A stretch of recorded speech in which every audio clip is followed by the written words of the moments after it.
Bienvenidos. Vamos a estudiar un nuevo concepto que está asociado a los esfuerzos. Hace un tiempo definimos o estudiamos el hecho de que si tenemos una estructura y queremos evaluar si la estructura va a fallar o no, tenemos que evaluar dos cosas. Primero, el sistema de fuerzas al que está sometido, que de hecho para el caso particular de las estructuras dijimos que eso es la estática. Pero también hay que definir un tema de qué tanto resiste el material. Y para estudiar eso necesitamos definir unos nuevos conceptos. Vamos a empezar con esos nuevos conceptos. En particular vamos a empezar con el concepto de matriz de esfuerzos. Bien, fuerzas internas. Se tiene un sistema material, un sólido deformable. Hasta ahora todos los sólidos que habíamos trabajado eran cuerpos rígidos. Ahora no, ahora tenemos un sólido deformable. Es decir, que ante este sistema de cargas, él va a sufrir deformaciones. Y de hecho, el principio de transmisibilidad para efectos de lo que vamos a ver de esfuerzos no puede aplicarse.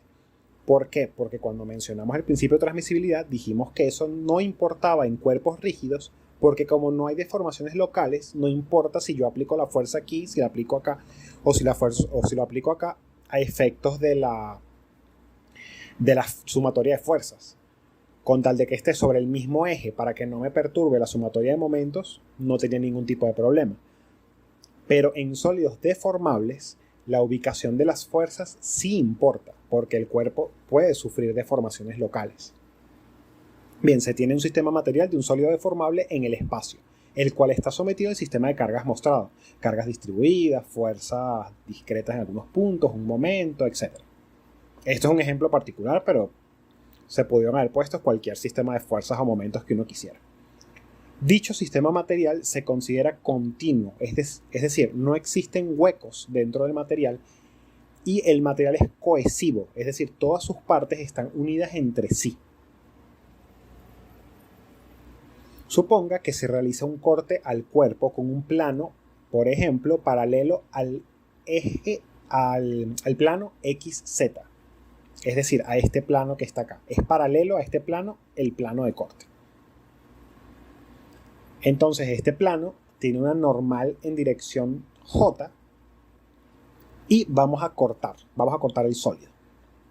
Al hacer la abstracción del diagrama de cuerpo libre, después de realizar el corte, aparecerán las fuerzas internas que representan las restricciones que el cuerpo aplica sobre ese plano para mantenerse unido. Si esto era un sólido completo, un cuerpo completo, y yo lo pico a la mitad, realmente el cuerpo quiere mantenerse unido. Por lo tanto, va a tener unas fuerzas de reacción, unas fuerzas que vamos a denominar fuerzas internas, que son causadas por esa interacción entre el cuerpo, entre las dos partes del cuerpo, para tratar de mantenerse unidos. Son fuerzas que no... Si yo hiciera el diagrama de cuerpo libre completo de todo el cuerpo, no aparecerían porque por ser fuerzas internas de una parte y de la otra se van a cancelar, pero que si yo hago un corte sí aparecen y son importantes. Estas cargas resumen el comportamiento que la otra cara, la parte que estamos cortando del cuerpo, ejerce sobre esta otra mitad. Toda esa información está contenida en estas fuerzas internas. Estas fuerzas internas individualmente se consideran muy pequeñas y están aplicadas sobre elementos de área, también pequeños, sobre el plano cortado. Aquí realmente se dibujaron 4 fuerzas internas, delta F1, 2, 3 y una genérica sub I, pero realmente infinitas. En cada espacio que se pueda ubicar un punto, en ese punto hay una fuerza de reacción. Lo que pasa es que no están todas dibujadas aquí para no sobrecargar el dibujo. Supongamos una partícula P dentro del sólido, con coordenadas X, Y, Z, ubicada en el plano de corte, es decir, una partícula ubicada aquí, en este punto que está acá. El vector R representa el vector posición de dicho punto P. Si yo conozco las coordenadas X, Y, Z, desde el origen hasta ese punto P, conozco un vector posición R.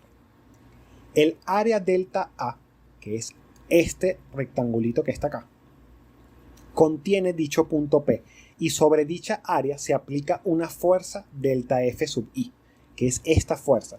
Cada una de estas fuerzas está aplicada sobre su propio espacio, sobre su propio diferencial de área, sobre su delta de área muy pequeño.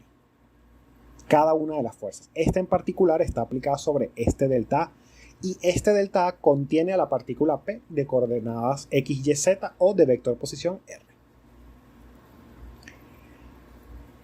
N, este versor que está aquí, representa el versor unitario en dirección normal al plano de corte, es decir, este versor que está acá.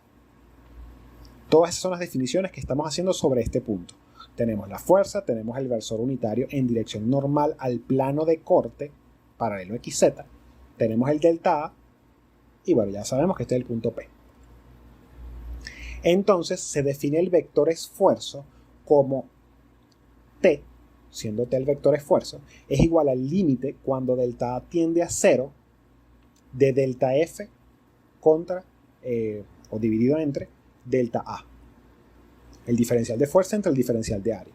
Y esto es igual a la derivada del vector F respecto a A. Esto es como se define el vector esfuerzo. Aquí dibujamos un zoom de este rectangulito, de este delta de área, que es muy pequeño, y el vector esfuerzo. Adicionalmente también se dibuja el versor N. Este vector esfuerzo depende del plano de corte y del vector posición R. Es decir, en un punto hay infinitos vectores esfuerzo. ¿Por qué? En un mismo punto, es decir, para un mismo vector posición R, por ejemplo este punto P, yo corté respecto a este plano XZ, pero yo pude cortar respecto a un plano ZY. Yo pude haber cortado así. O pude haber cortado respecto a un plano entre los dos, un plano así. O pude haber cortado como yo hubiera querido. Y en cada corte me hubiera salido una fuerza diferente en este mismo punto P. Este delta A estaría rotado para alinearse con el nuevo plano de corte, sea cual sea que ese sea el plano de corte, y saldrían fuerzas internas diferentes. Entonces, por cada plano de corte que yo tengo un vector esfuerzo, y todos los vectores esfuerzo van a ser diferentes en función de cada plano de corte. Por eso, en cada punto hay infinitos vectores esfuerzo.